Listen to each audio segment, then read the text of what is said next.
In the U.S. Army, there is a special type of soldier. A soldier who is equally at home on the battlefield and in the town square. Called upon to be a warrior one day, an emissary the next. These soldiers are the essential link between military commanders and people of towns and villages around the world. Soldiers who choose to make civil affairs their career know that they may be called upon to deploy anywhere at any time, working in remote areas to identify, mitigate, and defeat threats to civil societies, as they bring security and stability to those places where the need is greatest. We act as a liaison between the civilian populace and either the commander or U.S. presence in either a war zone or a disaster area.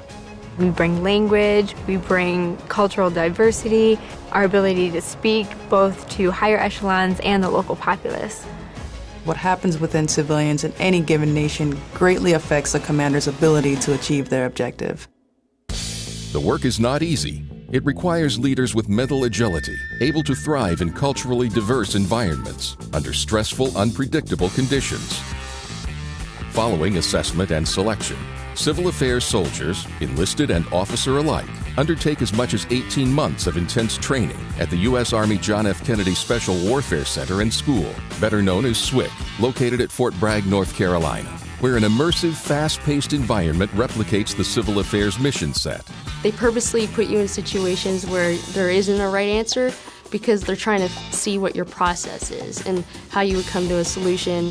So it's not only your performance, but it's how you perform in your team. You can score well on tests and memorize things, but if you're not a good member of a team, you're just not cut out for this job. When you come out and get into the field, it kind of hits you like, okay, this makes sense. Everything that I learned, I'm getting to apply in the real world environment. The impact of civil affairs is felt across the full range of military operations as these units work alongside not only their brethren in the special operations community, but also conventional units, as well as working with partner and host nation military to help realize commanders' objectives through non-lethal means, leveraging soft power to weaken and marginalize opposition forces before they can gain traction.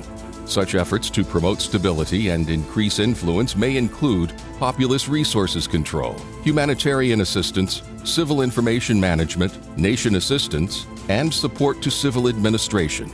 We try to put the host nation government on everything that we do in the country. This is their people. They need to understand, how to take care of them. To be cultural and language experts is not easy, but it's something we have to have a thirst for in order to be able to deploy to any country at any time and know that we understand the civilian population. And sometimes by taking those early actions, we can prevent a violent conflict from emerging at all.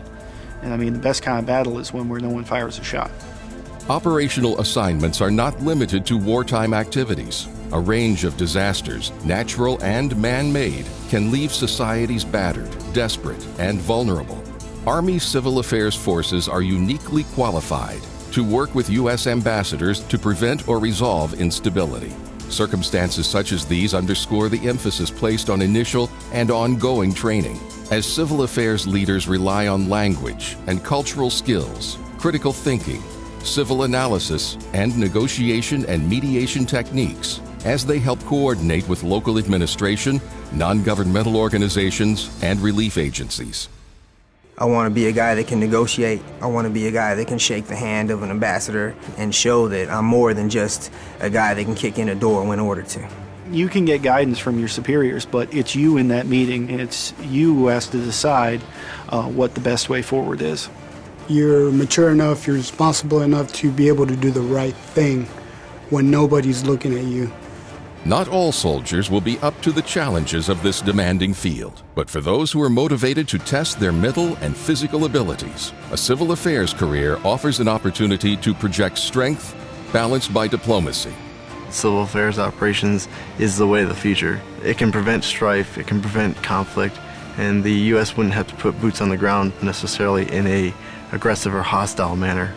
You see a positive effect and a real effect on the ground where you're at is pretty awesome. It's hands down probably one of the best jobs in the United States Army. Civil affairs. Prevent, shape, win.